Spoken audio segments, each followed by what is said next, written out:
biggest issue? Okay, we're all right. Susie Orbach, Oh, okay. a friend from England. Aha. What did it say? It said that... Please come and take seats. If you see reserved signs, ignore them. Just sit there, please. We'll talk We'll later. talk later. In fact, could somebody take those reserved signs off the back of those seats so that people can sit there? Because they intimidate people. They stop them sitting. There's some seats here at the front. There are at least 7 or 8. 7. Come to the front, please. It's right there. Going to do it for you. Thanks. There are still... I can still see 2 seats here at the front here. The best title of the best title. 2 over there. Oh, take the signs off. ever done. Again. The best part of the book. Thank you, Oscar. So, welcome everybody to this panel discussion, 45-minute panel discussion on the obesity epidemic. I'm Adam Smith, and I'm very pleased to welcome my 4 panelists. We have Tim Hunt, 2001 laureate in physiology or medicine. Oh. No. Everybody gets no. We'll clap once at the end, maybe. Marion Nestle, who's an emeritus professor from New York University. Nestle, not Nestle, not Nestle. Yeah. I just do it to annoy you, to name your food company. Nestle. Stanley Uliajek from Oxford University. Oh. And Nobuo Yoshihike. Is that right? Yoshihike? Yes, exactly right. Oh, thank you. Who is Dean of the Graduate University of Health Sciences at Aomori University. Now we can clap. So the topic we have is the obesity epidemic. And this session is a little bit more relaxed than the morning sessions where we have more time. And also we have some time for questions and comments from the audience. So we do have roving microphones, and I will be coming out to the audience a couple of times during the session to get your thoughts.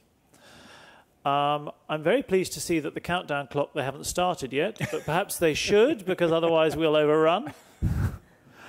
I'd like to start by thinking about the title of the session, the obesity epidemic, and asking the question whether we are really in an epidemic. Let's begin with Stanley, perhaps. Could you tell us whether you think, from an epidemiological point of view, this is an obesity epidemic we're in? It's a struggle. To suggest it's an epidemic suggests that it's a medical problem. And I come from an anthropology background, and I run an obesity unit that looks at the social and cultural drivers of obesity. So in that sense, I'd resist the idea of it being an epidemic. If it is, then maybe we need to have a social idea of what an epidemic is. It's also, an epidemic suggests something that's of a crisis, and yet in many parts of the world, notably the United States, and in the Pacific Islands, obesity has become normalized among many sectors. And so the idea of calling it an epidemic is actually rejected by many people in those places. So it's a very messy idea to begin with. But actually, it's a very good idea to be thinking with. Mm-hmm, mm-hmm. And is it changing rapidly in the same way or throughout the world, or are there very different patterns?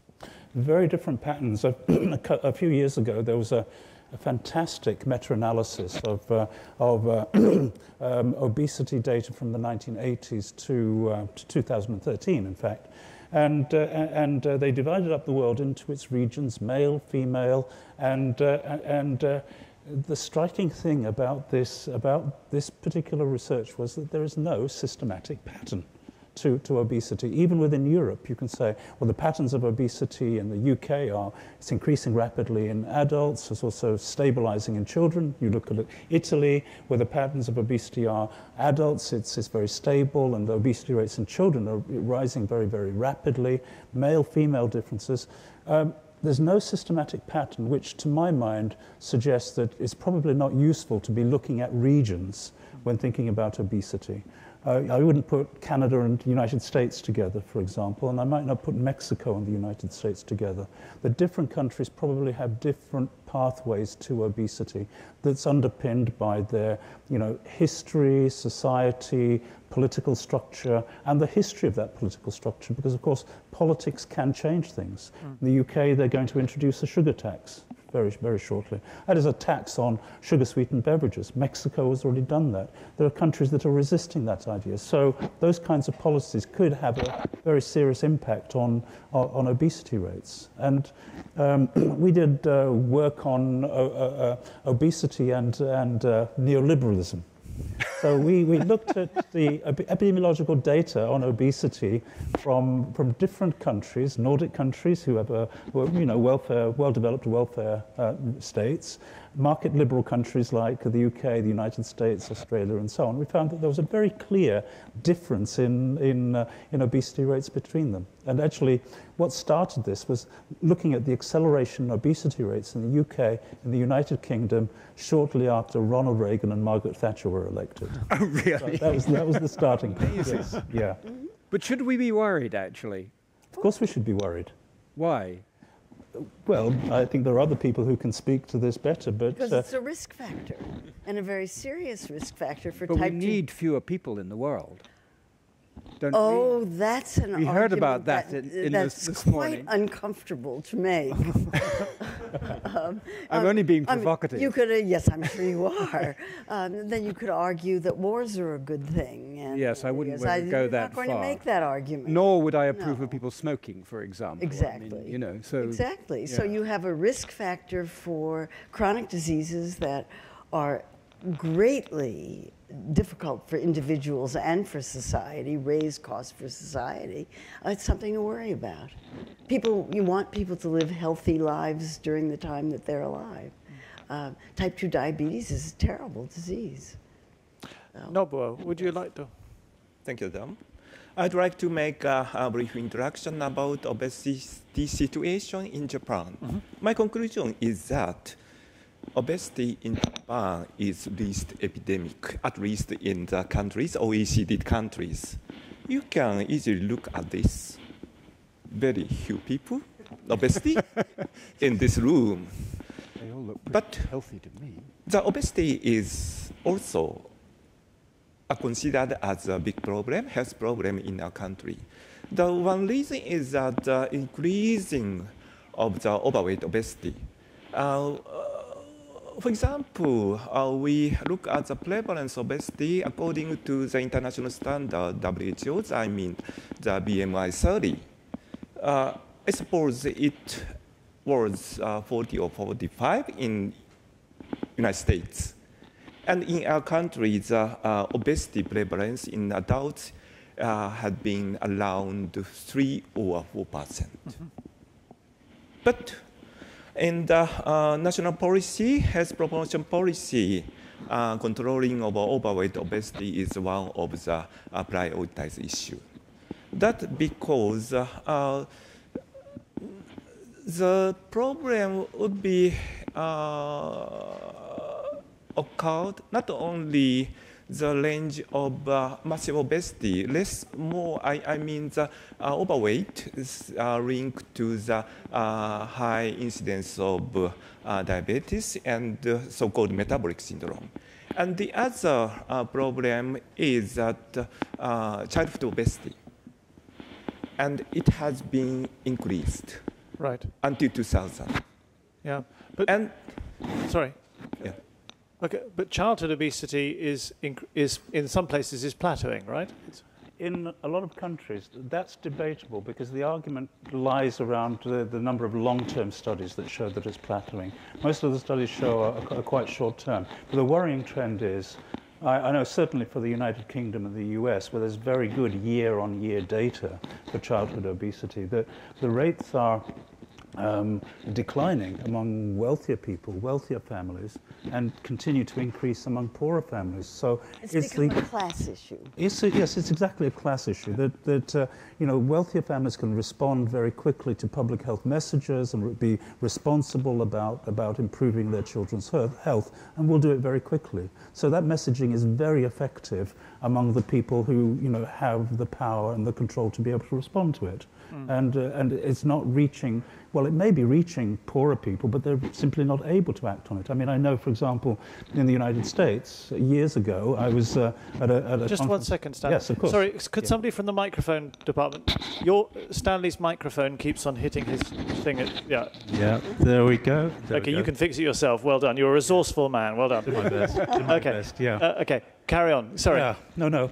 I'm just coming to the issue of food deserts. I was in Milwaukee, and I just wanted to buy some fruit.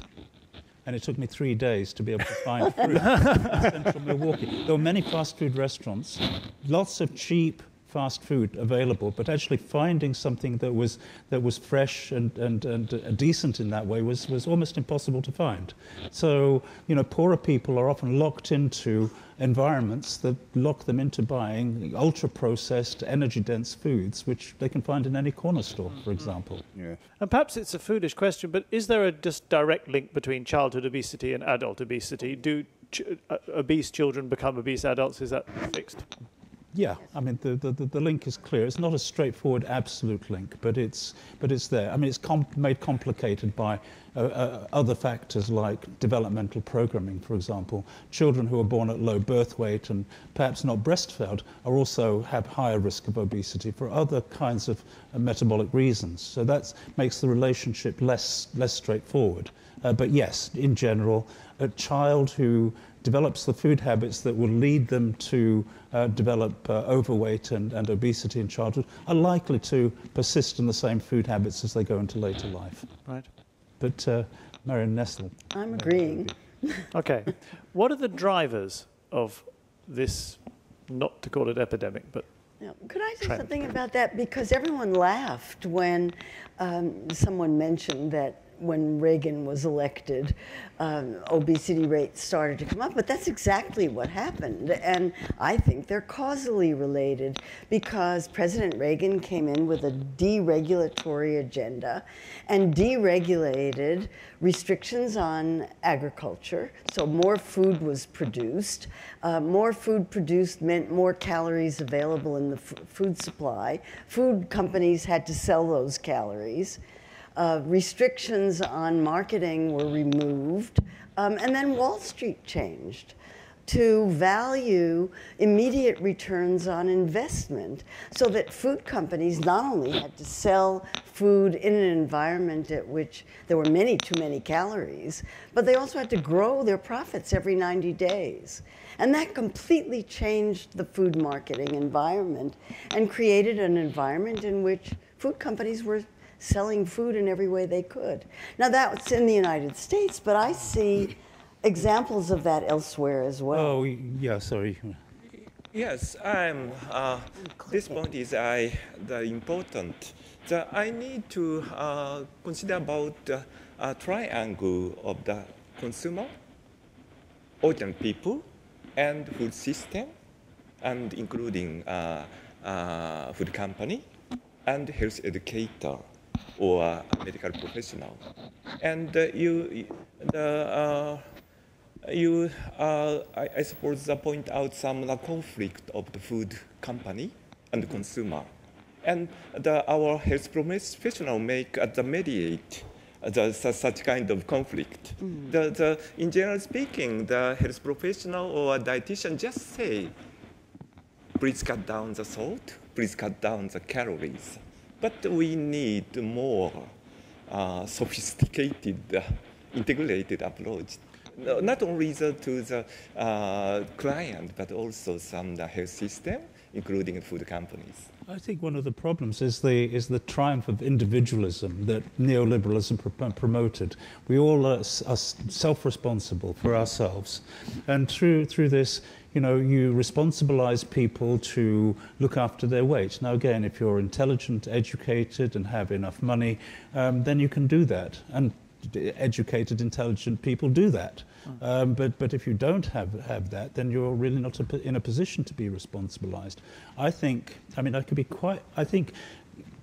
politics has to be taken to account over some of these things, because they're handing down responsibility for things that are very serious, like control of the food system. If we went back to 50 years or 60 years, that was one of the prime responsibilities of government was to regulate the food system within a country. Indeed, I grew up in rationing era. Yeah. Not until I was 10 years old could you buy sweets. Yeah. It was amazing, actually. And now it's been completely deregulated. I mean, the United Kingdom, a previous administration, I was on this panel, said, well, we want to take full advantage of the global market with respect to food. And this was a think tank that was looking at food supply for the United Kingdom, the extent to which the United Kingdom could be self-sufficient. And the bottom line was, the politicians would rather we were in the global food system. And that means it's leaving us with a deregulated market. The UK followed the United States, Australia, New Zealand, Canada, Mexico when it joined NAFTA and subsequently. So and everyone gained weight. And everyone gained weight. Well, at least they weren't starving. Yes. That's good. Yes, that's very good. But it would be nice if you could come to some happy I mean, medium. what's really strikes the European going to America is everything is big. The plates are bigger, the portions are bigger. I mean, what is that pressure to get everybody eating more? I mean, there's no doubt about it. The stakes are... People love bargains, and the food industry has to sell food. That's their job. Yes. Their primary responsibility is to their stockholders, and that's what they do. And so they you have to make your food more addictive and more delicious absolutely than your companies. Yeah, absolutely, and so they're all fighting for market share. Yes.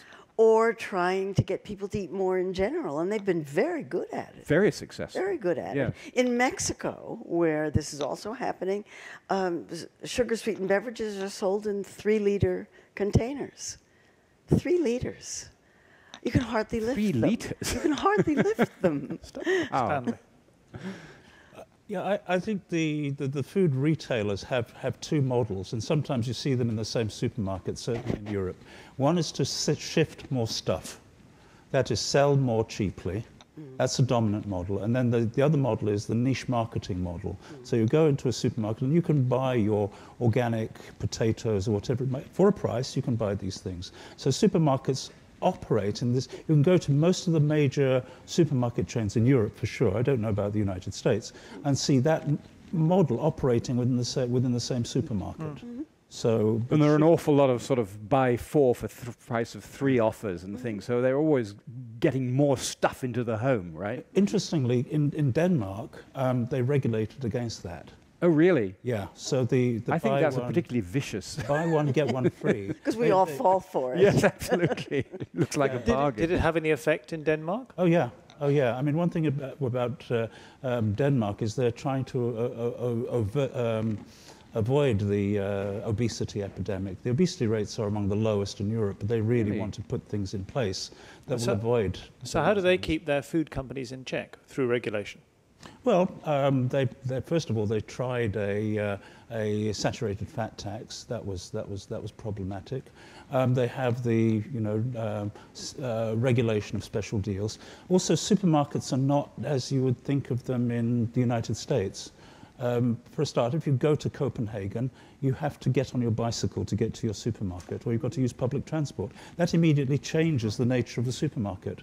They're much smaller, probably about a quarter of the size of the major supermarkets. The simplicity of what's there is fantastic. It's actually much less to buy. So you're not challenged with having to make decisions, which often end up being bad decisions because you're overwhelmed by choice. You're overwhelmed by the possibilities of buying things. There's usually 2 or 3 brands of things as opposed to 10 or 20 as there might be in other countries. So that's a successful model. You see, that ties straight into transport policy. If you then say, if everybody has a motor car, then the big supermarkets will follow. But if you tax motor cars at over 100%, which they do in Denmark, then half the adult population doesn't have a motor car and rely on public transport. Then you suddenly shift the, how do you get your food from the supermarket? You've got to carry it, you've got to get it on your bicycle, you're going to buy less, you're going to buy more often, and probably be more thoughtful about what you buy. And take more exercise. And get more exercise. Yeah, exactly. So, absolutely fascinating. Marion, I know that you're interested in supermarkets. I mean, yesterday I noticed you said, I'm off to the supermarket. I went to 3 of them yesterday. Really? What did you observe about Japanese supermarkets? Well, I went first to the OK supermarket that's right around here somewhere. You all know it. And I can't read the labels.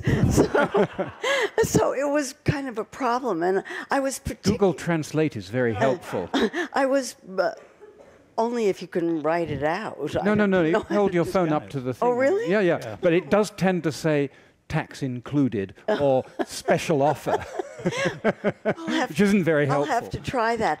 I was particularly interested in the alcohol-infused soft drinks because Coca-Cola has just announced that it's going to test market an alcoholic Coca-Cola in Japan. Japan is the test market for that. And I think I found the aisle that has all the alcohol soft drinks. We don't have those in the States. I think I found them. Someone will have to look at my photograph and see if I got the right ones. But I was fascinated by the produce section of the store, which was gorgeous. And the packaging of the meat products and the fish, the most beautiful fresh fish I've ever seen in a supermarket. And then these stunningly packaged vegetables, great big long stalks of things. It was like going to a museum. I loved it. It sounds perfect. Is the same situation true in your prefecture, which has the worst health rates in Japan? I come from Aomori prefectures. There was a rather large difference across the prefecture, even in our very small country. And in my prefecture, the longevity had been worst more than 3 years. And one of the factors would be some critical, severe climate and low socioeconomic condition, and some of the unpreferable lifestyle, maybe partly due to low health literacy.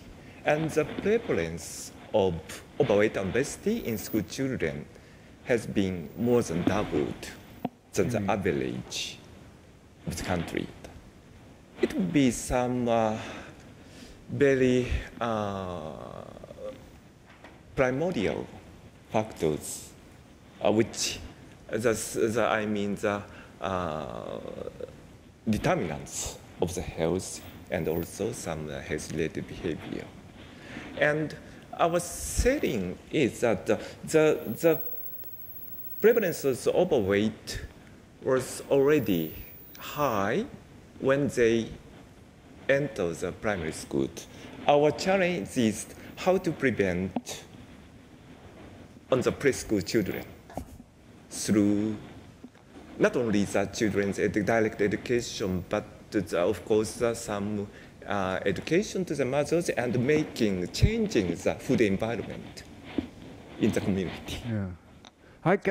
Stanley, I want to know what happens when you're the dictator of the universe. What is going to be your new policy? That will never happen. But the first thing I would do would be to go for a active transport policy. I would retrofit cities to make them more humane, to promote the use of bicycles and walking, and to work out ways of reducing commuting. That would be the first thing I would do. And after that, I would think about how to localize, as far as possible, localize food supply. I think I would try to do 2 things. I would look to local food production for the things that are special about a place, that produce the foods that are unique about this place. And I would then seek the global market for the things that can be produced in huge quantities and provide the extra carbohydrates and fats and calories that might be needed on the global market. Because I don't think it makes a lot of sense for, let's say, a small country like Trinidad. I was talking to somebody from Trinidad where they're saying they're locked into an American-style food production system, where they're growing similar things to the United States, but hardly earning anything from this because the global prices are so low for those things. And the contra example given for Trinidad was they produce fantastic cocoa. And now there are people who are starting to niche produce chocolate from Trinidadian cocoa, and there is a niche market for that, because some aspects of chocolate is going in the same way as coffee is towards niche markets of different kinds of coffee of different kinds of provenance, and that would be my food system answer, if you will. So I'd get people on their bicycles. I would rationalize the food system. What about advertising? Does that play a significant role? Of course it does. Otherwise, it wouldn't. Why would they bother? I want to come back to advertising. I do. It's a big issue. All right, we can talk about it. That's fine. Because I wanted to phrase it in a different way. I mean, are humans naturally sort of predisposed to just eat too much and become obese, or is it down to advertising? Is it down to the fact that we're just subject to I think it's both. The influence. I think it's both. That's why advertising works. Because we love to eat. I love to eat. Food is wonderful. It's one of life's greatest pleasure. We're totally programmed to eat, otherwise we die, right? And we need to eat. This is true. And advertising plays right into that. They're really good at it. They know how to do that. I want to open to some questions from the audience. Who would like to say something? Don't be shy. There's one over there. Please, a microphone, if we could. Where is the microphone? Or shout. How is it always the case that whoever puts their hands up, the microphone's going to be on the other side of the room? That is just a law of nature. No, it would be better if you use the microphone. Is on its way from all directions. Thanks. Okay. Thank you. Okay. At the risk of being a pedant, how do we defining obesity as a BMI of over 30? That's still the standard here. Does that apply? I'm an Australian sadly Australian middle-aged man, and here in Japan I feel rather fat. When I go back to Australia, I feel somewhat skinny. And my Japanese wife is very small and is almost, she looks anemic or really sick back there. Is the measure of obesity still apparent, or is it still applicable? Okay. Body mass index. I've actually been in this debate. Body mass index was used as a standard measure, which is hugely imperfect, initially for being able to determine just how much obesity there is in the world. So first of all, getting a standard measure, the cutoff point is oversimplistic. 30, who knows if 30 is the right number? 30 is a number people can remember. And then international reporting to the World Health Organization of body mass index from different countries then allows you to know things like, my goodness, there's so much obesity in Kuwait, for example, Saudi Arabia, South Africa, when previously the trope had been the United States is the leader in obesity, because different countries were using different measures. That's a standardization measure. Then what happened was body mass index was used down to the individual level. And of course, that's hugely imperfect, even more imperfect, because people can have a high body mass index. If I were a rugby player from Tonga or Fiji, I could have a very high body mass index and be classified obese, but I wouldn't be. I'd be carrying a lot of muscle mass, because people from the Pacific naturally carry a high muscle mass. The better measures for obesity are actually visceral fat inside the abdomen. You can measure somebody's waist circumference and it'll give you a better measure. You can measure the relationship between height and waist, and if your waist is more than half your height, then you should worry. That's the most straightforward and simple way. But body mass index carries on being used because right now obesity rates carry on increasing. And if you spend the next 5 years trying to decide on what the right measure, a better measure should be, you're going to lose 5 years of monitoring of the obesity situation. So the World Health Organization knows that, CDC know that, all the different agencies know that. It's dealing with a difficult problem using a very imprecise tool, but it's not a time to be changing it. That's the party line. But it's always open to criticism like yours because you can see it yourself. You know, I know it doesn't work on me. Why do we carry on using it? So that's how the critique of the everyday critique of the obesity epidemic starts with your own body mass index in relation to what you know about yourself. Absolutely agree with you. Marion? On the other hand, in epidemiological terms, you can look at mortality as a function of BMI, and you get a curve that shows that at the higher levels, mortality starts going up, and at the lower levels. But that's on a population basis. On individuals, it's very hard to know. This is about probability, and most people don't like to think about probability. It's too complicated. Quite so. Okay, more? Anyone? Any more comments? Yes, please. Just there's a gentleman there, next to the microphone. Fantastic. And then in the front. Right.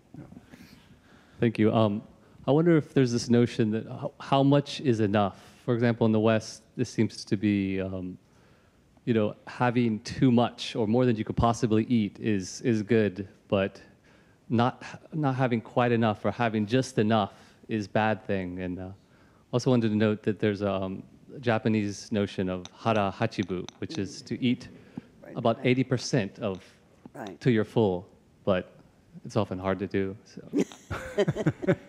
Any thoughts on that?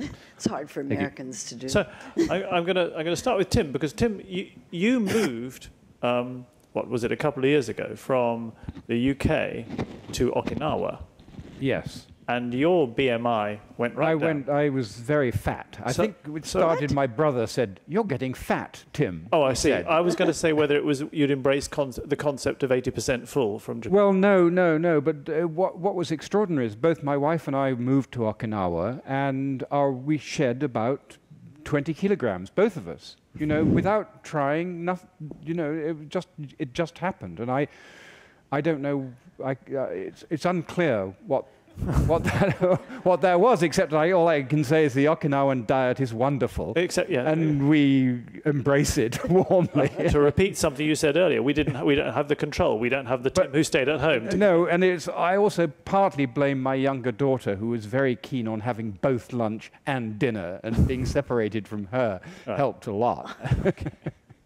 Okay, she's not here. We can blame her. No, we can blame her. It's probably a combination of things. But it is interesting. I mean, without trying, and it sort of does suggest that there must be ways. I mean, it sort of must all be in your head to a greater or lesser extent. Ultimately, yes. I mean, you construct appetite in your brain. Everything is constructed in your mind, and actually, there's a part of the brain which is, I'd say, very primitive and evolutionarily primitive, which is the part of the brain that seeks sugar and seeks sweetness and enjoys sweetness, and the more neocortical part of the brain deals with the more sensitive things, the associations you have with foods, and how you discern quality in food and so on. Sticking with the question. Just on the same one, this is really about calories. I was interested at our lunch today that the portions of dessert were 1 inch square. Teeny. They were minute. And that, if I had one concept that I could teach the world, it's that larger portions have more calories. There is another thing, which is the first mouthful you have of dessert is actually the one that counts. Very best mouthful. Right. Every other mouthful tastes less good, and people generally eat faster to try and recreate that very first sensation. Is that true? That's Really? a fact. Yes. So we should just have a morsel, really. That's all we need. Yes. But I want to stay with his questioner's focus on what is enough and whether we've lost sight of the concept of what is enough. Do you have a comment on that? Well, I think in I can't generalize about Western countries. In many Western countries we have. I mean, I work in Italy several times a year, and and we go to Bologna on holidays and have good colleagues, and my children say, God, everybody should be obese here with all this amazing food. One of the richest diets in terms of calories you can imagine. Too. But small portion sizes. People deal with it with having small portion sizes. So, portion size, I think, is one of the things. And I think when we hand over responsibility of control of our food to corporations that want to sell more, they are likely to sell larger portions, and we'll consume the entire portion. If you have small portion, you'll be happy with that. If you have a big portion, you'll also be happy with that. And this is especially true in children. Children are so blind to portion size. So this could be one way in which you could regulate this rather than giving it to individual responsibility, which of course is important. And I think religion can also play into this, that modesty in how one behaves could be a very important thing that it also carries over into food consumption. There's so many aspects to talk about, and I mean we can only touch on a few things. We've gone from transport infrastructure, but what about the culture of eating together, which was referred to in the morning sessions? I mean, how important is it to the rise in obesity that people are no longer as much having just family meals? There's evidence in the United States that people who eat together eat more. Really? Some. It cuts in both directions. Okay. It really does cut. But if you're sitting in front of a computer or watching a movie or revising for exams, there's this thing called distraction feeding. I used to do it. You're sitting there reading, thinking, cookie, packet, finished. And I haven't even noticed I was eating it. So there's that possibility. But also when you eat with other people, you're more likely to go on to the next course, have a dessert, and so on. And that's been called social facilitation of feeding. Even chickens do this. You take one chicken, it will eat until it's had enough. You add another chicken, then this first chicken will start eating again. You add a third chicken, hungry chicken, then the first chicken will eat some more again. The third chicken will finish eating. You introduce a fourth chicken, and then just maybe the first chicken will stop eating. So this is actually a very primitive evolutionary device. The social eating does happen in many different species. Okay, so well, bang go my romantic notions about how family meals keep everybody sort of in trim. What about in Japan? Yes. Yeah. I think the eating together is very important, especially for the small children and also elderly people. Yes. And it may link to the overeating, but I suppose enjoying meals with family and a friend would be improved satisfaction with food, and the eating alone is just fulfills the stomach, and would be just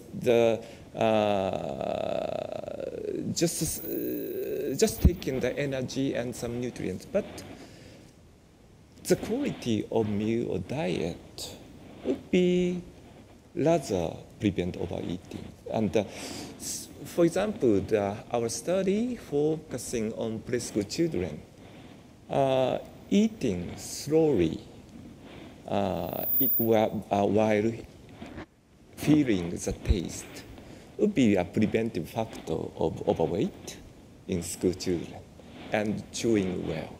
Such kind of food behavior would be important. So you need to train their mothers to tell them to do this, I guess. How about their fathers? Well, mothers are usually the ones who tell you what to eat. Dads do the carving. I'm thinking that the number of times I tell my son to eat more slowly and chew his food, and the amount of attention he pays to me means that I might get his mother to try, 'cause it's not working for me. Yeah, I think many of the fast food restaurants capitalize on this, because fast eating, you're more likely to overeat because your appetite may take something like 20 minutes for you to reach satiety. So if you eat slowly, you'll eat to the point of reaching satiety. If you eat quickly, you can overshoot that. And then you say, oh, I've eaten too much, when it's already too late. So fast eating is something that also contributes. You're more likely, the corporations are more likely to sell more because they can sell you larger portions. You eat faster, and this also contributes. Okay, I like this idea that Tim introduced of peppering this discussion with your views on how you would run the world. So, Marion... I wanted to hear Marion. Yeah, Marion, what would you... version of this. Well, I rather like Stan. Yeah, no, that was good. That was good. You're in charge now. I would do something about linking agricultural policy to health policy. Most of the agriculture in the United States is aimed at growing food for animals or fuel for automobiles. Very little of American agricultural land is used for growing food for people. I'd like to see that changed. Except in California, maybe. Except in California. But that's different. It's a separate country. I mean, I was just recently in Santa Cruz, and I was just amazed by the farmers' market there on Wednesday. Yes. I mean, the different citrus fruits and colored chard. I mean, it was just wonderful. And it tastes so much better than it does on the East Coast. So what's brought that about? I mean, that would be good if that was more widespread. If that was more widespread. I mean, Iowa in the center of the United States used to be the vegetable capital of the world, and now they grow corn and soybeans. So you want monoculture takes over. Monoculture takes over, and with the result that the water is polluted, the soil is polluted, the air is polluted, and we need to eat less meat, not no meat, but less meat, and that would change agriculture into a system that would be more sustainable and better for the health of people and the planet. So I would like to see if So now you're in the legislature. What law are you going to pass? Well, we have a farm bill. Happy state of affairs. We have a farm bill, and I sure would like to get my hands on it. Okay, thank you. I'll come back to your other two for your views in a minute. Okay, any more questions? Oh, wow. Now suddenly. Okay, I'm going to give the floor to Claude, because we've been talking about the culture of eating. So, Claude Fischler. I would like to disagree with Marion about he always does this. We've been doing this for quite a while indeed. Long but time. I mean, no, it's just I object to the standard statement that is based on actual very good and serious research by De Castro, that people in group report eating more, but eating more than what? Than when? Eating more than eating alone. As if, there's an implicit assumption here, and the assumption is that the default situation is eating alone, which is not true. When you speak about eating together, there are all kinds of togetherness or whatever. For instance, I don't know, a meal after a rugby game, whether it's been won or lost is different, and the probability in both cases is that they're going to eat more than they would have in other circumstances, etc. So there are all kinds. And we do have work that shows that a woman with a man will eat less, that an obese person with a group of lean people will eat less, and that sort of thing. So there are all kinds of situations. Now, eating alone, we've looked into this. Eating alone is uncomfortable, particularly if it's done in public. So there's a difference between eating alone in public, and I remember seeing you, Marion, on YouTube on was it CBS or CNN story about eating on the subway in New York, and you said it was disgusting. And you loved that. Yes, of course. No, the social pressure that you have in a group regulates individual behavior, and you're not going to overeat compared to other people at the table, or not a lot. And there are differences that we've observed between people according to and there is some other work about the size of the plate, about the type of serving, whether it's a buffet or whether it's a seated meal. Yeah.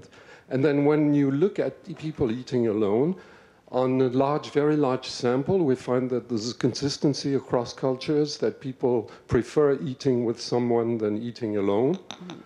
And the last observation we did is that with people in school lunch programs in France, when you have a child eating alone, you are almost sure that there is something wrong with the child. And when most children, they take an average 18 minutes to eat, 18 to 22 minutes to eat, the lone child will just get rid of the uncomfortable situation in 12 minutes. So there are some very obvious differences, and there are reasons to eat less when you eat alone in public, but it's not the standard situation because by definition people like to eat together.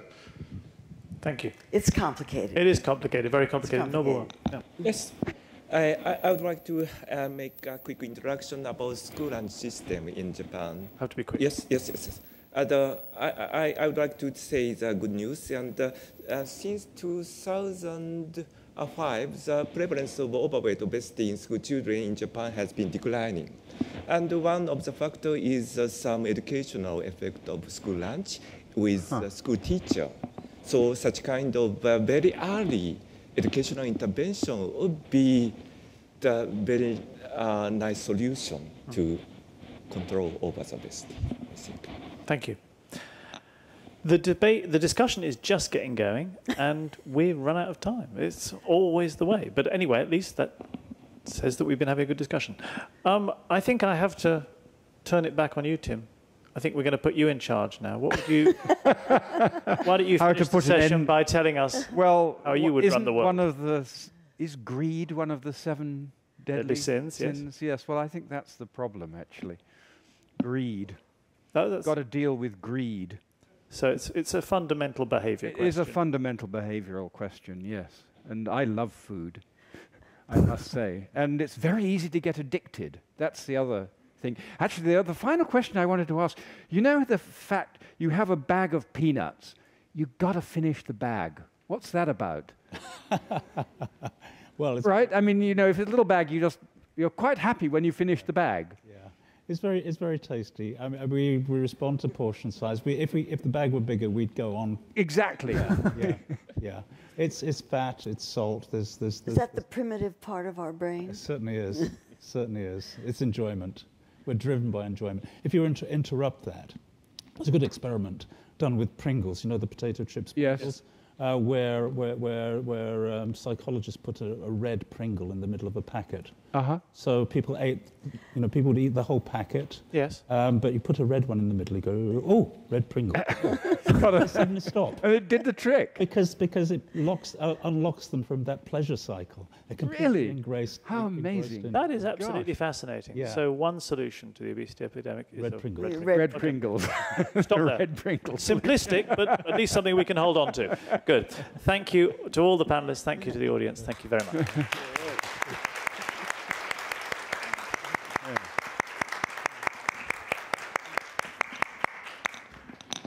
ただいまより10分間の休憩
本日はノーベルプライズダイアログ東京2018にご来場いただきまして誠にありがとうございます。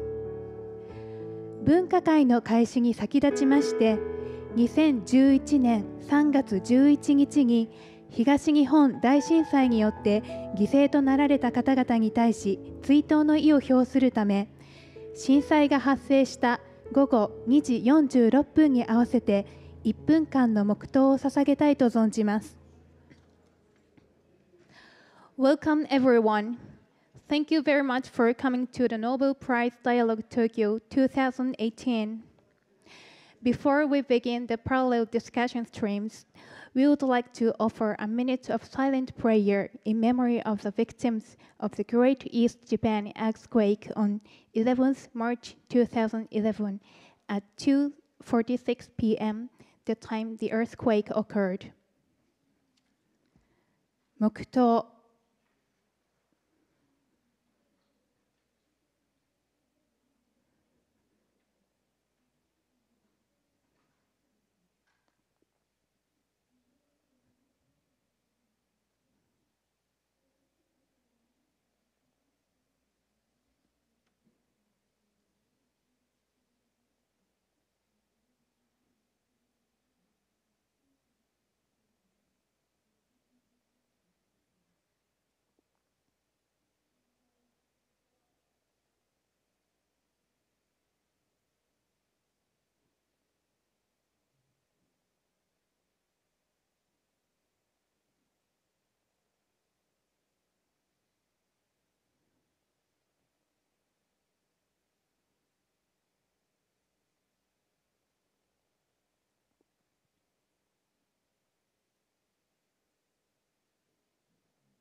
黙祷終わります。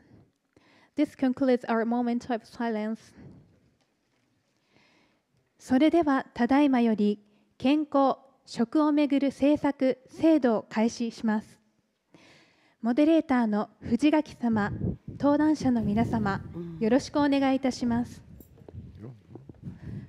We will now begin our next session, Health, More Rules, Healthier Lives, moderated by Professor Fujigaki.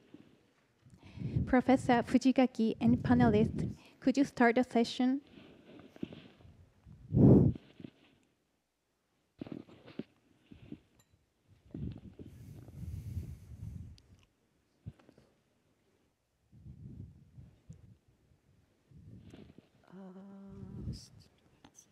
Oh, really? You want to talk? Okay. They want you all the way down there, I guess. Hello.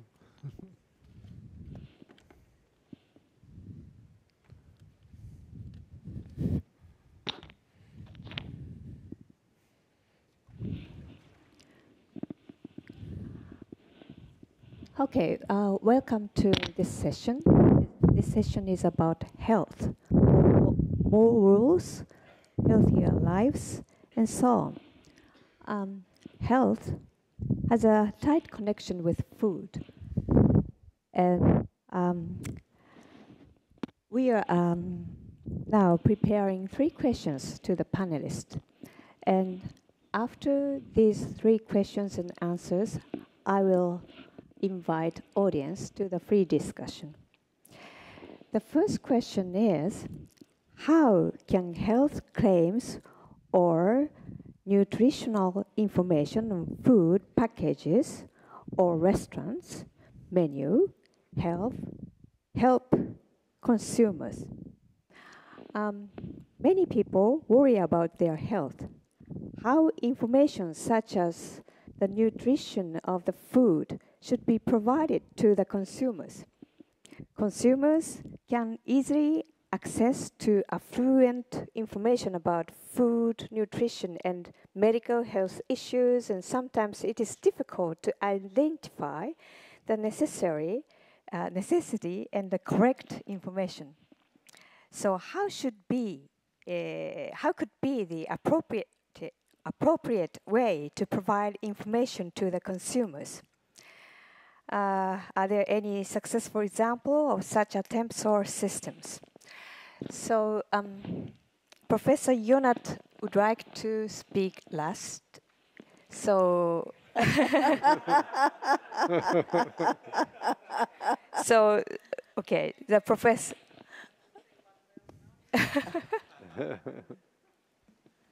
I want to connect to the minute of quietness that we had just before we came here. I was in Japan when the earthquake happened.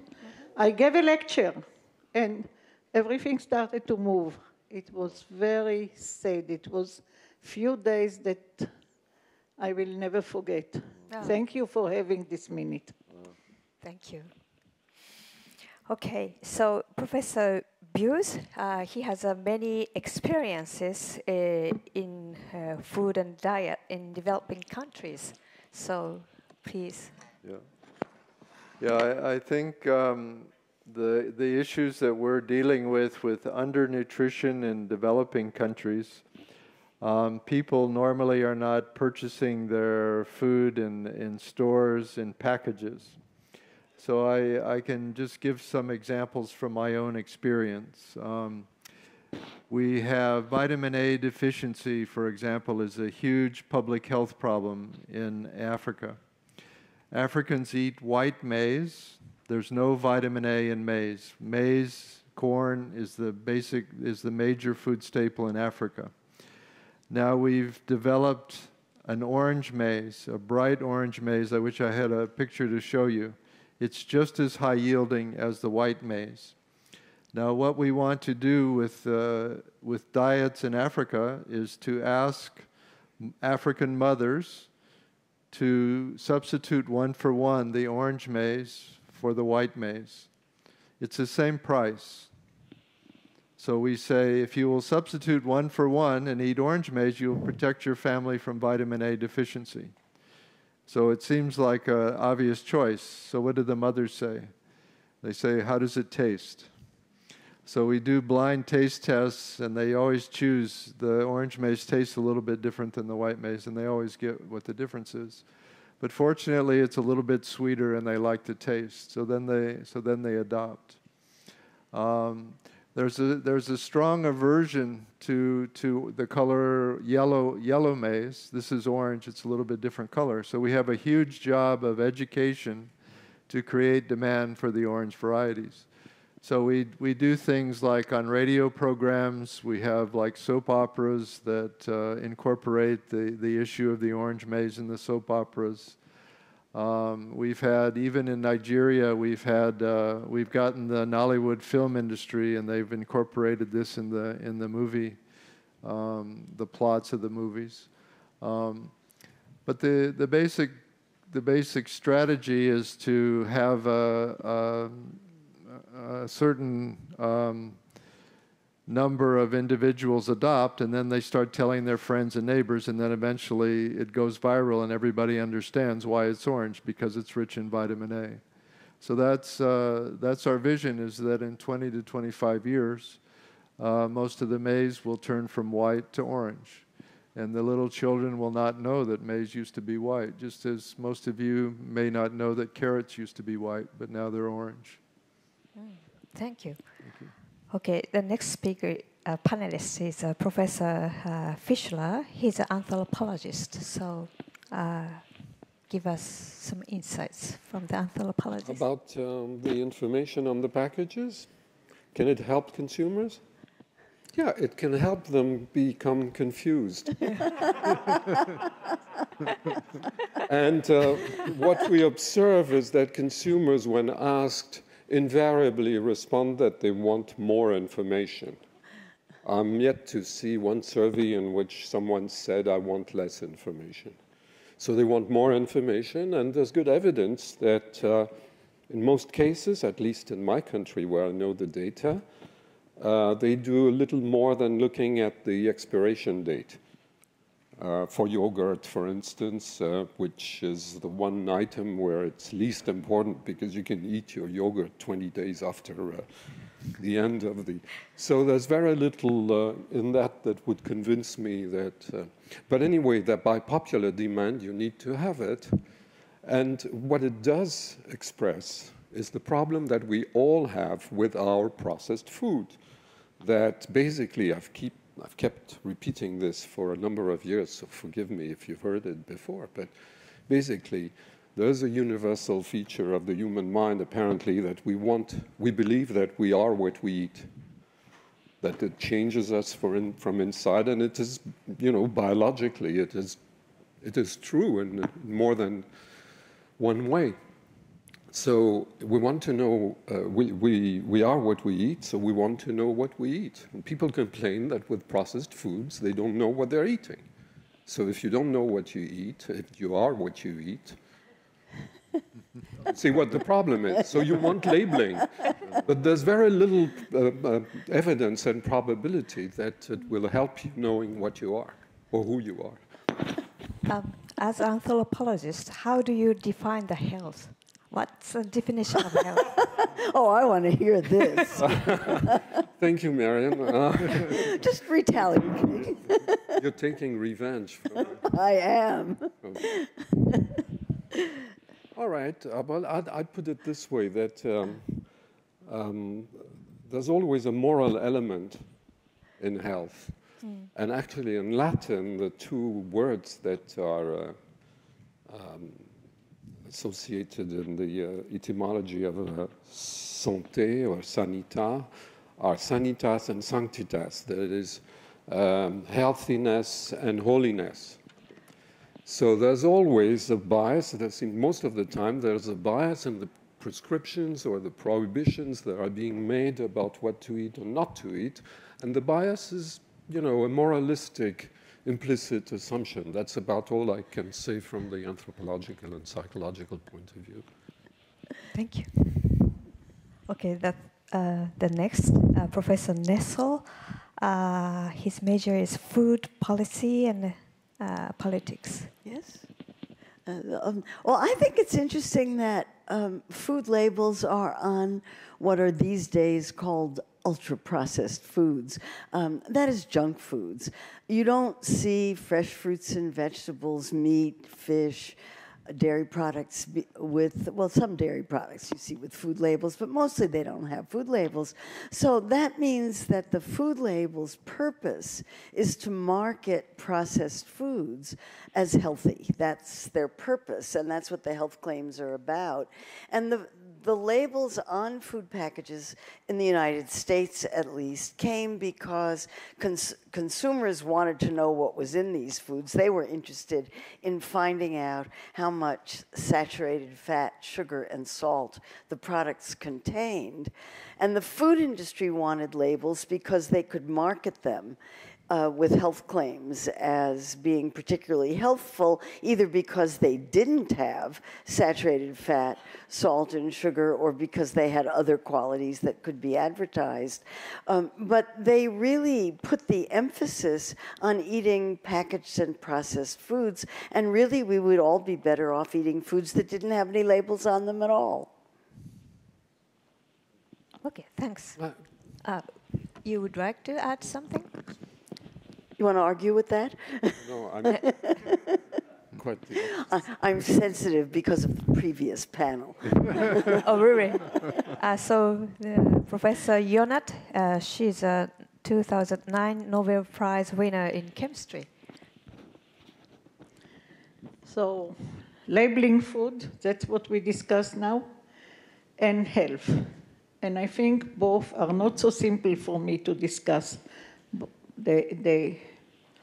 The whole issue is complicated. It's not so simple.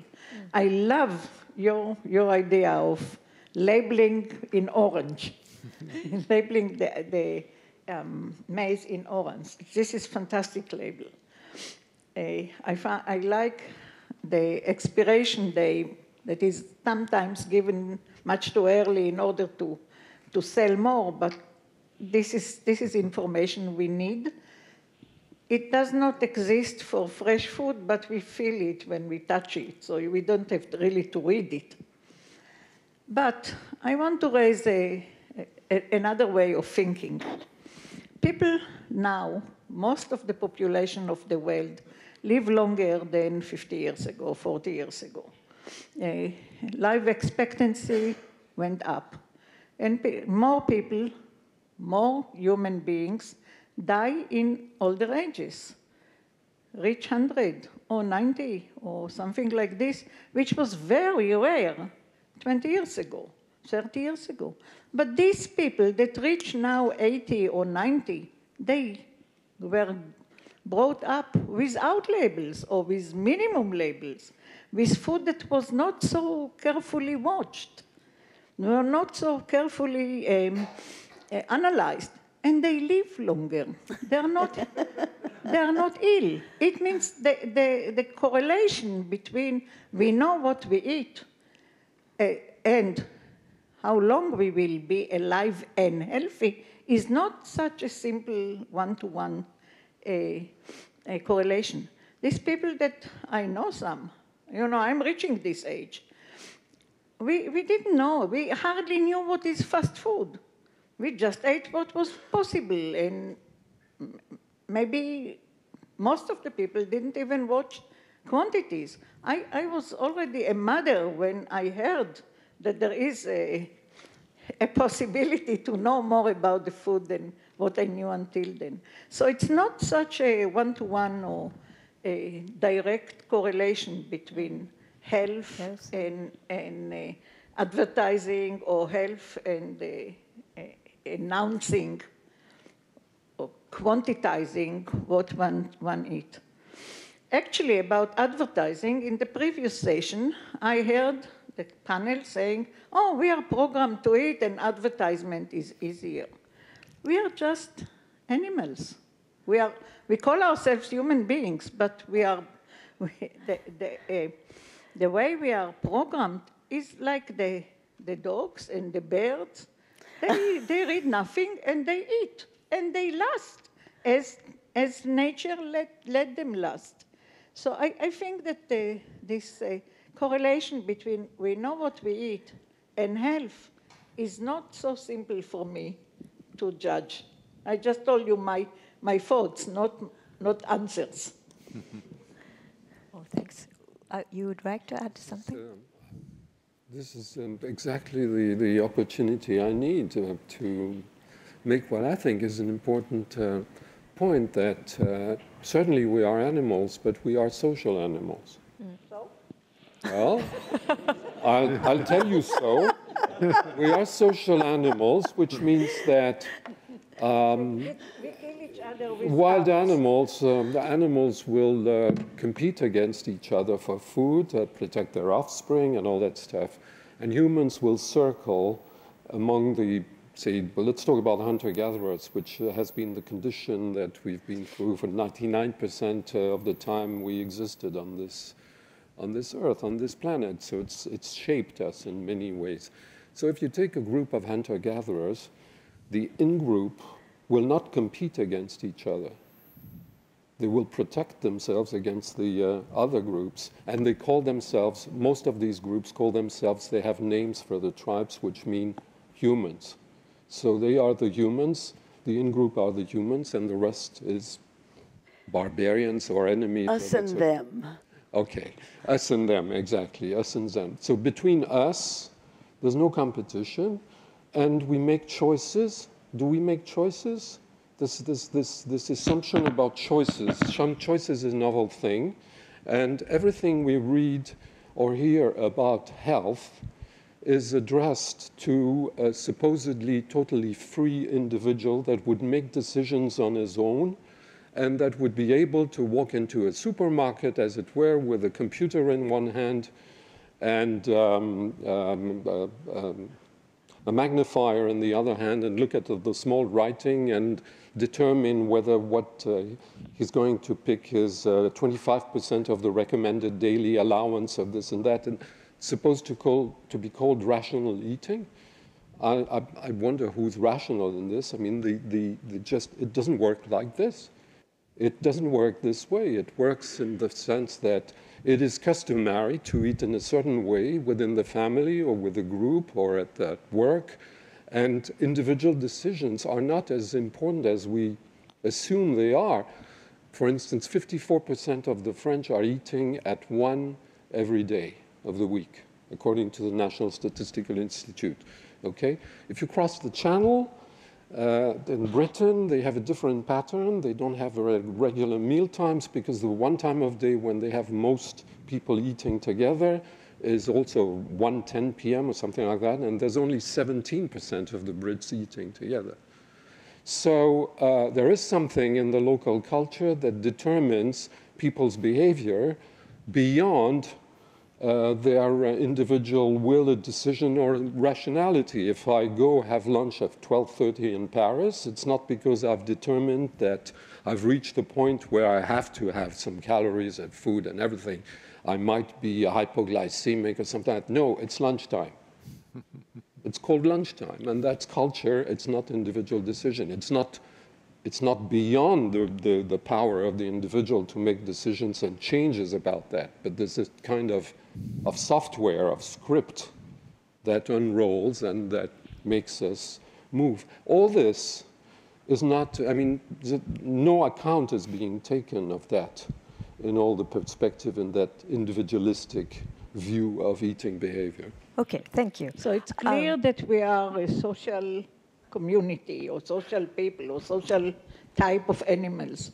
But we were the same 60 years ago, and still life expectancy went up. And 60, 70 years ago, we didn't have these labels. It has nothing to do with being social or not. No, we and were by social. the way, I know several communities that are ready to kill others for food. Or anything else. I missed that, I'm sorry. That several communities that what? That are ready to kill other communities for food. Certainly. For hunger, of course. You know about some wars around the history. Yeah. Okay, thank you so much for the discussion on the science communication in food. There are points of cultural differences and also individual rationality. It's a very difficult point. Okay, let's move on to the second question. It's a very simple but a little bit difficult question. Do health supplements work? Work for whom? You can define. They work very well for the people who sell them. Ah. They make huge amounts of money in the United States. 50% of the adult population takes dietary supplements of one kind or another. The research on them is quite clear that unless you have a diagnosed nutrient deficiency, they don't make healthy people healthier, but that doesn't stop anyone from taking them. So that's interesting. Claude Fischler would say that's because of the irrational part of human behavior. Irrational? Irrational. No, I don't believe in irrational. Oh, excuse me. No. I don't think, I mean, it's been well demonstrated by people like Tversky and Kahneman, and who Kahneman being a laureate, right?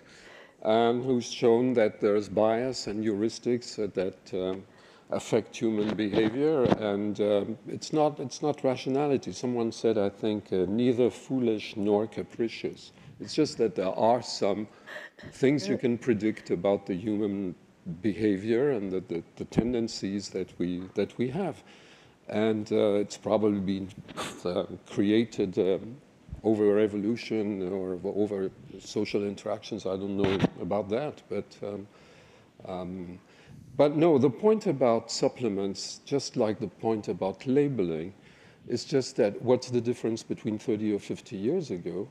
Well, precisely the point is that we've reached a point in society where the assumption is that we're going to act as free-willing individuals, entirely free of any ties of any sort, and we haven't really reached that point. And in the previous round table, there was some report by Stanley and Marion that neoliberalism and Margaret Thatcher and Reagan have been associated with the beginning of the kind of behavior that led to obesity increase. Right.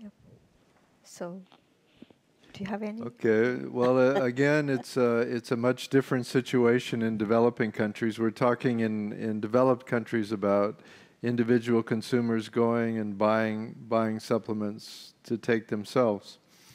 But there are, in developing countries, there are serious, very serious public health problems of mineral and vitamin deficiencies. So, for example, it was shown that giving preschool children under 5 years of age, giving them one high-dose vitamin A supplement every 6 months, on average across several countries, reduced child mortality by 23%. When the nutrition community first saw those numbers, they were quite astonished at that the mortality was reduced by that much. So over the past 20 years, the international nutrition community, health community, led particularly by UNICEF, has given out 10 billion, that's billion with a B, they've given out 10 billion vitamin A supplements. So it costs about $1 per supplement. It saved very many lives. It has a very high benefit cost ratio, so it's a very good investment. But the problem is that as these conditions continue, you keep doing the same recurrent thing. That's what we have to do in the next 20 years, is give out another 10 billion supplements. That's why I gave the example of the orange maize. If we can get the vitamin A in the diet, that will do something to address the fundamental problem, which is that there's not enough vitamin A in the diet, and then eventually you won't have to continue giving out these supplements. There are other examples, children given with diarrhea who are given zinc supplements for 2 weeks after the onset of diarrhea. The mortality rates go way down. Pregnant mothers who receive folate supplements eliminates neural tube defects in their children. So there are many successful examples of supplements that aren't purchased by individuals off the shelf, but are given out by the public health officials. Okay, thanks. Professor Yonat. So again, I want to tell that I'm taken by your examples. And I think that I learned from this discussion that there is a big difference between real needed supplements in communities that are deficient of them and between what the companies that want to increase their profit, let's call it this way, are selling us in the developed countries. I think that the most cynical answer that I heard about it, that I can quote, is, okay, if it doesn't help, it will not disturb. And I'm not really happy with such answers. Now, one comment, if I'm allowed, a story. You mentioned Margaret Thatcher. You know that Margaret Thatcher was a chemist, was a student in Oxford. And she started to work on the structure of one of the vitamins. And her supervisor, Professor Dorothy Hodgkin, kicked her out because she wasn't good enough. Therefore, she went to politics. Do you want? Okay. So let us move on to the third question. Can education programs and specific policies lead to better choices? What kind of education programs are needed for health and food? Okay, who can talk first? All right, I'll take it on. The objective is not so much to educate individuals, because that's very difficult to reach everybody. What you want to create is a food environment that makes the healthy choice the easy choice. You want the general food culture to promote a diet that is healthy for people and also healthy for the planet. And that requires much more than educating individuals. It requires policy changes at the highest level. So that's how I think about it. Yeah, I would concur on that mostly, that probably the country that has been doing the most nutrition education for the longest time is the United States. You know, we can With what result? We can appreciate the result, of course. So, and it started with very well people with excellent intentions, and at the end of the 19th century, and there's always been a tradition of teaching people how to eat and how to improve their eating habits. Like historians have shown how, for instance, Italian immigrants in America had to be taught first how to eat properly. That is the American way. And then 30 years or 40 years later, after World War II, when the Mediterranean diet became the fashion of the time, the health fashion of the time, then it was the opposite. They were teaching Americans to eat the Italian way. So we have to realize that science progresses or changes, and it's also not is also subject to mechanisms that perhaps Marian would call irrational sometimes.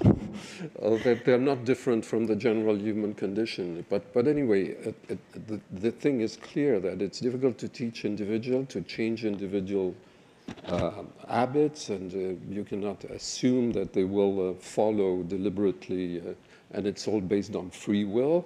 But you can change the environment or try to optimize it in many, many ways. And again, this was discussed in the previous roundtable, and some of, not solutions, but some directions for actions were mentioned that were interesting. For instance, about food deserts and the urban policies with transportation favoring bicycle versus cars and public transportation, etc.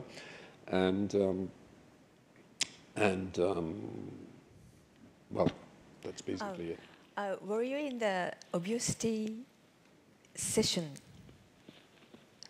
Because this question is a strong connection with the obesity. Yes. But that's the essential thing. I mean, obesity, what is often not mentioned, and it's a fact, is that there's a socioeconomic gradient to obesity all over. I mean, even in the urban environment in the southern hemisphere. It's basically the poor that are hit worst by obesity.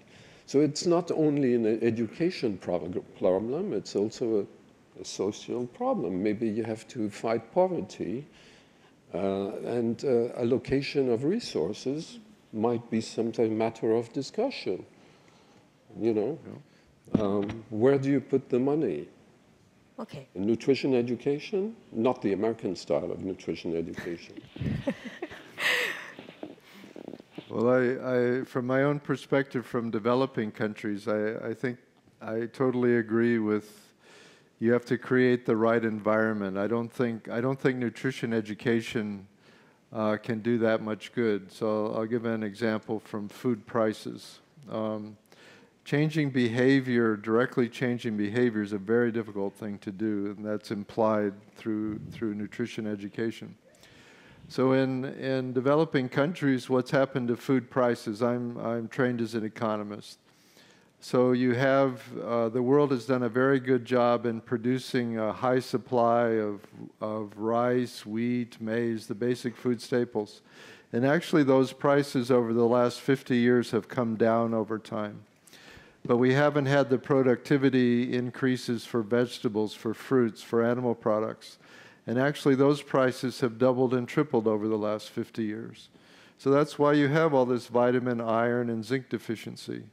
Because you can educate people and say you should have a varied diet. You should eat more vegetables. You should eat more fruit. You should get some animal products in your diet. But if you're poor and the prices have doubled and tripled, you're going to eat less. The prices are driving your behavior indirectly.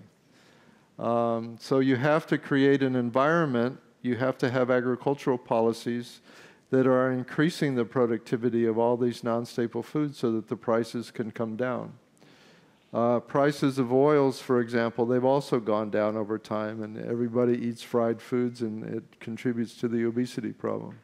So it's creating the right price environment for foods in developing countries, I think, that'll have a much bigger effect than nutrition education will. Okay, Professor Yonat. I fully agreed with you. So. Is that all? I think that it's correct. The education is something very nice, and people can hear whatever the clever people tell them, their teachers or doctors or something. Then they come home and they find out they cannot afford fulfilling what they were advised. And that's the result of education with no how you call it, environment that supports it, that makes it possible. Thank you. Okay, Professor Fischler, you said that it is not only the educational problem, but also a social problem. But if we consider about the health habit or something like that, then social problem includes such kind of health habit. For example, the problem of transportation or working, exercise, or something like that. Well, I mean, the urban environment, for instance. We did a study on the effect of the type of urban environment, whether it's big projects or it's traditional Paris cities, city landscape with, I shouldn't move.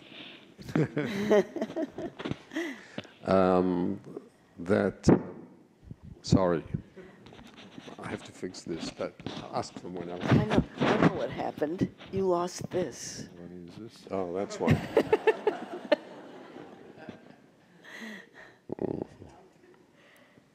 It's going to be very noisy. Yes. Yes, but okay, but they're not. Can you cut the? Sorry. Okay. All right, I can take this. Yeah. Can you put that on? Put that. All right, but speak then. While I'm doing this. I couldn't possibly speak for you. The issue of changing the environment is a very complicated one. It requires political will. And in many countries, I won't mention any names, there is no political will for changing these kinds of environments. And if you have a very strong, unified food industry that likes the environment exactly the way it is, and lobbies to make sure that social policies that are passed to try to enable people to eat more healthfully never come to fruition, you can't make any kind of movement like that. So you have to start then, that's where education becomes the default, even though it's very difficult to do it from the bottom up without help from top down. Fixed? I hope so. But try it. Okay, let me try it. It works? Good. Yeah. Okay. There are some surprising things that you can find from the urban environment. For instance, to make a long story short, we found that in Paris, those people who came closest to the required 10,000 steps a day were those that actually, not those that were cycling or walking to work, but those who were using the subway, that they had longer distances to go, and Paris subway has a lot of steps and stairs, some escalators, but not that many. And in my particular case, I checked on my case, and if I drive to the office, which I don't do, I have about 1,000 steps a day, 1,500 steps a day. If I take the subway to the office, it's 11,000. And big difference. It's a big difference. And we observed a similar thing on one neighborhood in the northern part of Paris, that the people who were using the subway were actually the ones doing the most steps during the day. So, environment, transportation. Yeah, thank you.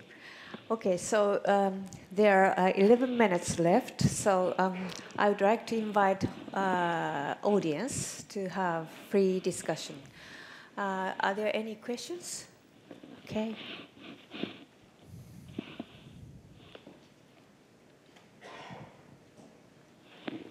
Thank you. So we talked about food and health in this session. So many of us, or like most of us, believe that there is like unhealthy food, or at least like fatty acids or meat products which can be contaminated with antibacterial resistance, or maybe sugar and sweet. And since we are talking about healthier lives, I would like to ask of all of you, not which food is healthy, but on the opposite, which food or material that we use in our daily life, which we can avoid to be more healthier.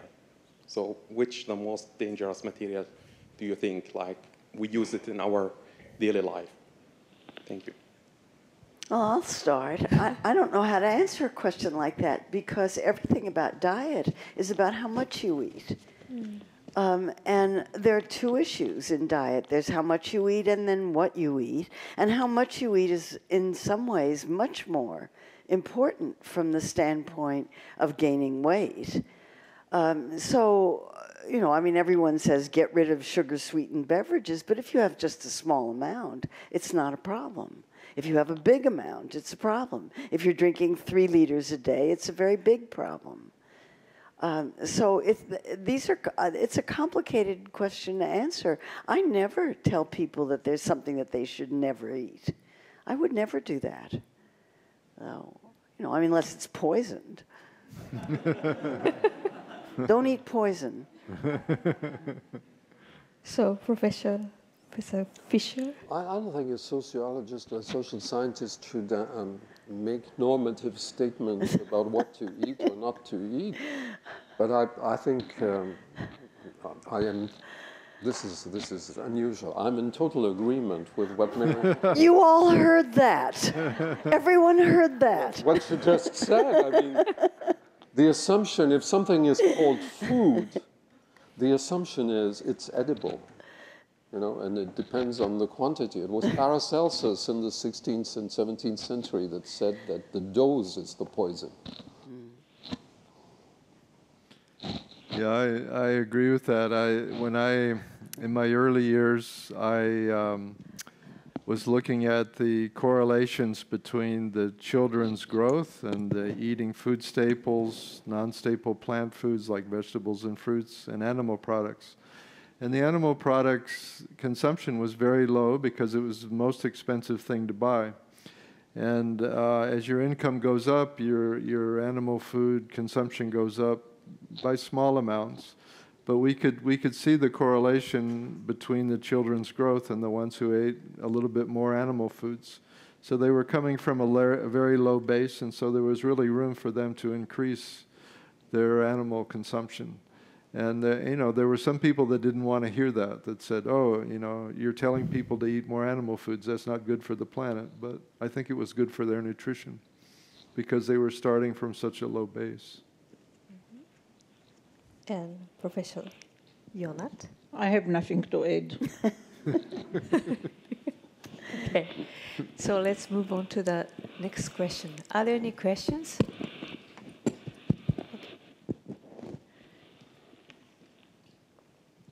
Thank you for the discussion. When we're discussing about the word healthy, I always wonder what is the word healthy means. Is there some image or some what do you call, some figure, it's called healthy, please.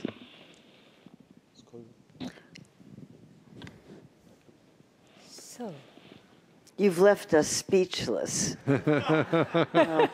It's very easy to defend the opposite. It's very easy to define the opposite. I mean, you know when you're not healthy, you're sick. You can't function. You don't feel good. But health itself is a concept that I don't think is very well defined.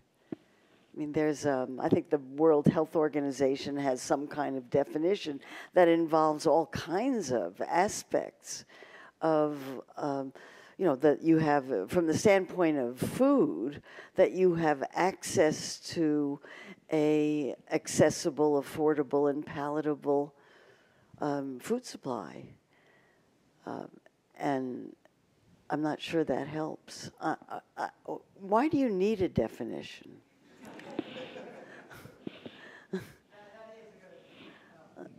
Counter-argument for my question. I'm not trying to argue. I'm curious about it. For example, the first question we just had is a question that what kind of food we can eat. But in another sense, we could just eat any food we like. I mean, other else poison, of course. But so I'd say, is there really some kind of an ideal thing of healthy? Well, let me go back to food again. You must eat, in order to live, foods that provide enough energy and nutrients in the proportions that you need. But how you get those depends on, there's an infinite way of getting those foods. Diets all over the world provide those nutrients as long as you have a sufficient amount of a wide variety of relatively unprocessed foods. Your nutrient needs are taken care of. But there's so many different ways to do it that it's very hard to say, you want a prescription for a healthy diet? I don't think there is one. At least I wouldn't know how to do one. I think when you're talking about an individual, it might be very hard to define, but there are also barometers that we use for populations. So in developing countries, children on average are much shorter than children in developed countries. So it's referred to as stunting. So in the Sustainable Development Goals that are set for developing countries, one of the most important markers is the level of the percentage of children who are stunted. And if you can get that percentage very low, and stunting is caused by bad diets, bad health environments, etc., when you can get that percentage very low, then you say that's a healthy population. But it's an average across all the individuals in the society. So I agree that the definition of healthy and not healthy person, individual, is not that clear. Clear to me is that when we say somebody is healthy and then this somebody has pneumonia, so he's not healthy all the time, he's temporarily ill, but they will become healthy real quick. From the other point of view, there are people that are with us for 10 and 20 and longer time with cancer, with other things that are called real bad diseases, and they function like us. They have the disease, they have all the symptoms. From time to time, they get some treatment. Are they healthy or are they ill? It's not that simple. And some of them really stay with us for normal. A person that has high blood pressure, is he healthy? Or is she healthy or ill? Or none of this? It's not that simple for me to say what is healthy. I agree with you. I don't know why you need the definition, but once one wants to understand or to define what does it mean, it's difficult for me.